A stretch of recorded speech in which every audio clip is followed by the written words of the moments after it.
Good morning Pilipinas, 5:27 at nagbabalik po ang Panahon TV. Alright, bago po kayo pumasok sa opisina at sa eskwela, dapat alam po muna natin ang aasahan nating lagay ng ating panahon at silipin nga po natin ang 5 AM weather forecast ng Pag-asa.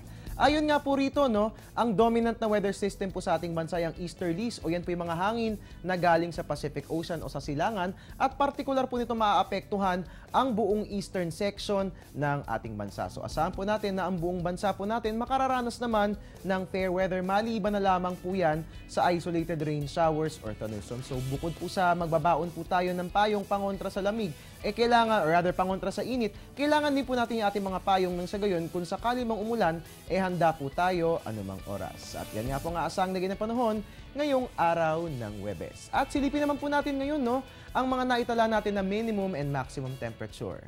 Meron po tayong minimum na 23.7 degrees Celsius at ang ating maximum naman ay 34.2 degrees Celsius.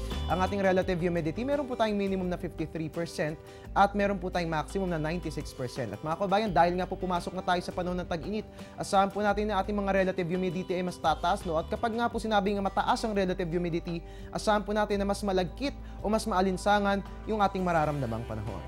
At mga kabayan, alam nyo po ba, 2 tulog na lang, isasagawa na nating muli ang Earth Hour. Sa darating na Sabado, March 29, sa ganap na 8:30 ng gabi, ay ating gagawin ang Earth Hour. Dito nga po, pinapatay po natin yung ating mga ilaw sa loob ng 1 oras. Layunin po ng activity na ito na tumulong sa energy conservation na siya namang makatutulong din sa preservation natin for Mother Earth. So ngayong taon, let us all become Earth Warriors and let us all take part in the observation of the Earth Hour.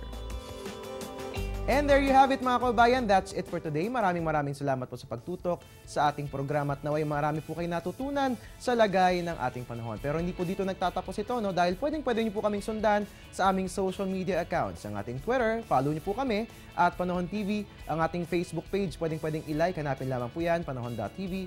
At ang ating website, pwedeng bisitahin, it's www.panahon.tv.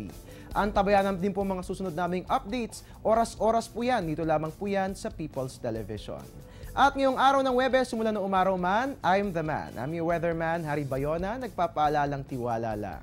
May tamang panahon ang bawat pagkakataon. Magandang umaga po sa inyong lahat at ingat po kayo. Ang programang ito ay hatid sa inyo ng Air 21. Sagot ko, padala mo.